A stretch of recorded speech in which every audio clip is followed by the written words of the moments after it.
প্রধানমন্ত্রী শেখ হাসিনা ও তার মন্ত্রিসভার পদত্যাগের এক দফা দাবি ঘোষণা করেছে বৈষম্য বিরোধী ছাত্র আন্দোলন।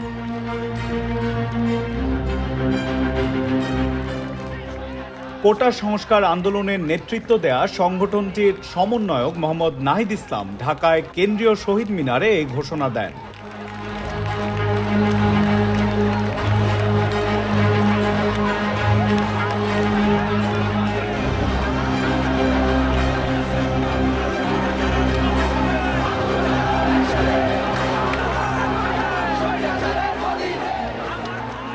আজ শনিবার বিকেল 5:30টার দিকে শহীদ মিনারে সমবেত ছাত্র জনতার উদ্দেশ্যে বক্তব্য দেন নাহিদ। তিনি বলেন, প্রধানমন্ত্রী শেখ হাসিনা এবং তার মন্ত্রিসভাকে পদত্যাগ করতে হবে। তিনি আগামীকাল রোববার থেকে সারা দেশে অসহযোগ আন্দোলন চালিয়ে যাওয়ার ঘোষণা দেন।